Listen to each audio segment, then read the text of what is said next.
If you're a high school student who has studied English, math, history, and physical education, but you want to try out the universe, then this video is for you.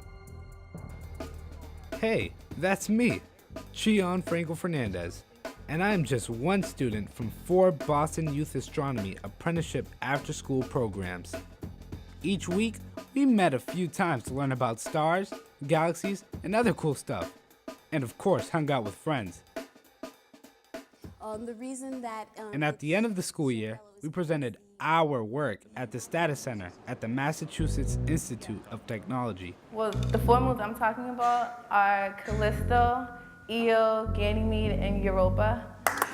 Today was our main event, basically, and to see these students who had been working on these projects for about a month and a half now, to have the opportunity to present their understanding of the material was very rewarding. And I got this sequence of images.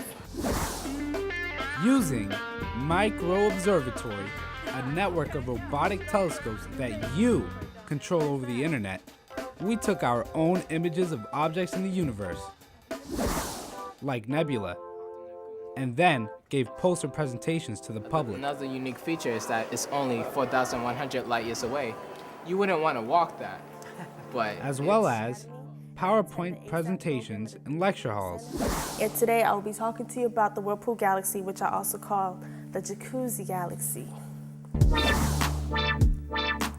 The Crab Nebula is a big cloud of gas that was formed by a supernova, and that means that a star way bigger than our sun exploded, and what was left is a big cloud of gas, and that's what we call a nebula. This nebula is... And even took questions from the audience. And do you have any estimate as to when these objects you discovered were created or captured by Jupiter? Well, these 4 moons were discovered in 1610 by Galileo Galilei. So, Oh, I see. I thought you... I didn't discover them, but when I started taking images of Jupiter, I didn't know they were moons. So I went through this process, and then I found out that they were moons, and I was just explaining the process. I didn't find them, though. Oh, I see. No, I didn't. Well, My presentation, it was given at this big auditorium, and in front of many people, the general public, people who knew about astronomy, people who didn't. I had to learn how to properly express myself, and I had to learn the science. Just like us, you can look at the sun, the planets, the moons of Jupiter, and at objects many light years away, including galaxies.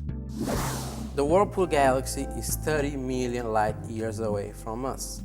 If 1 light year is a distance traveled by light in 1 year, now imagine 30 million light years away. Another thing about it is that spiral galaxies are generally, they're full with young stars, like she said, and a Centaurus galaxy is an elliptical galaxy, and they're full of really old stars.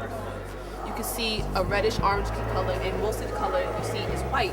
So that's telling you this is a hot star cluster. Ask and research the same questions that scientists at observatories around the world are investigating. And a question that I had during this presentation was, will these galaxies really become one galaxy, or will they eventually move away from each other? Man, I even had to present my work to an astrophysicist. And they all have like this really massive amount of red light in all of their stars, which kind of points out that there's a lot of hydrogen. Yes, that's right. And how all the inside was green. And we wanted to find out why this was. Astronomy may be a new subject for you, This area, as you can see, is an open star cluster. and you'll be pushed to ask questions and challenged to answer them with your own research and hard work. And we use that to learn about the light. It was pretty overwhelming. I didn't really think I would get it all at first. It does take a lot of hard work, but just like us, solving the mysteries of the universe while having fun with your friends could be you. I plan on being an astronomy major, actually. Now, you would think it's one galaxy because they look like they're connected. You need to take little by little. You can't just jump into the big things. You need to understand the smaller things, and then you build your way up. I learned about nebula. I learned about galaxies, I learned about asteroids, I learned about all different types of astronomical objects. I learned about light years, the distance light travels. I learned about tons of things that is too much to explain. If you're not into astronomy, or if you think you're not into astronomy, just try it out first, because when you start learning these things, you definitely get hooked on it. Is it easy to get all this information in your head? No. The science of space may not be brain surgery, but come on, it's astronomy. Mind-blowing. Like, you don't really think about how light travels so fast, but it takes so long to get here from other planets and stars and stuff. Before the program, I thought astronomy was just, it sounded interesting, sort of like a hobby. Like, afterward, I realized how much it has to do with my life, and it really, made me think. I can relate it much more to my life now than I could have before the program. And just like us, soon you will be able to observe astronomical objects that are extremely far, far away. You've tried English, math, history, and physical education. Now try the universe. Go to these websites or Google Youth Astronomy Apprenticeship or Micro Observatory.